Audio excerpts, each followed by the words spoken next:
Pag-asa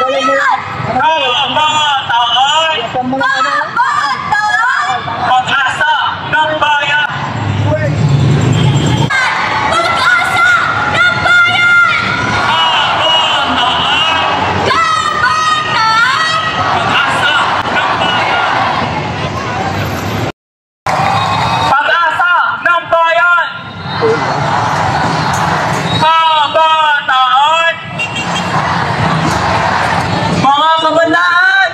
Muli natin isigaw kung ano tayo! Kabataan! Pag-asa ng bayan! Gayon, parinig naman po ng sigaw ng mga kabataan galit sa mga kurap! Nakasan pa po natin parinig ng sigaw ng mga kabataan galit sa kurap! Ano itong payong na ito?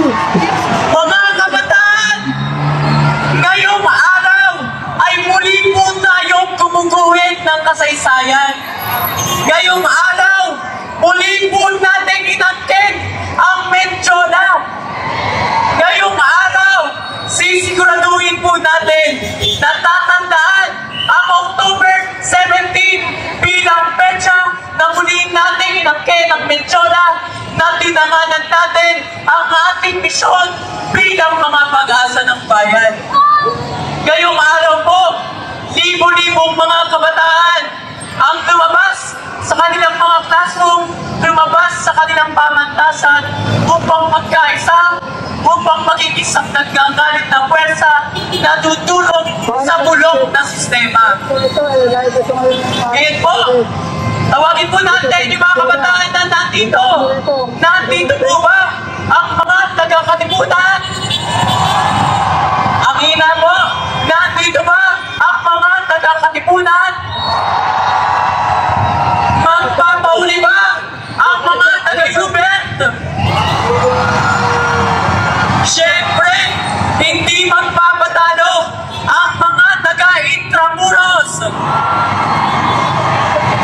Parinig din po ng boses ng mga taga-TAF. Bakit nga ba kumikilos sa mga kabataan? Higit 2 buwan na po ang nakalipas noong unang sumiwala ang issue ng korupsyon, ang issue ng Ghost Flood Control Projects sa DPWH. Pero po, nung nagsimula ang laban na ito, ang mga kabataan ang nasa harap ng paglaban kontra korupsyon. Tama po ba? Yes, tama. Nakita po natin na libo-libong mga kabataan ang lumiban sa kanilang mga classroom. 17,000 po sa UP system. 15,000 sa Polytechnic University of the Philippines. Nagkasarin po ng makasaysayang pagkilos ang iba't ibang pamantasan. Nandyan po ba ang University of Santo Tomas? Ang Ateneo de Manila University? Ang De La Salle University? Ang Philippine Normal University? Ang Papua? At marami pa pong iba. Ito pong mga kabataan na nag-walk-out ay sila din mismong nagbabaha sa Luneta, sa Menjola at sa EDSA noong September 21. Tama po ba yun? Kung iniisip po ni Marcos na ligtas sila sa galit ng mga kabataan, nagkakamali kayo. Tama ba? Hindi ligtas si Marcos at si Duterte mismo sa galit at pagpapanagot ng mga kabataan. Bakit ito sinasabi natin? Si Marcos at si Duterte mismo ang #1 corrupt sa ating bansa. Tama po ba? Sila ang #1 beneficiary ng mga corrupt. Tama ba? Sila ang may pinakamalaking pork barrel funds at confidential and intelligence funds. Tama po ba? Kaya naman, ang mga kabataan ay handang baguhin ang bulong na sistema ng korupsyon. paalisin sa pwesto si Marcos at si Duterte mismo. Ngayong araw po, nandito tayo sa Medjola. Binawi natin ang Medjola.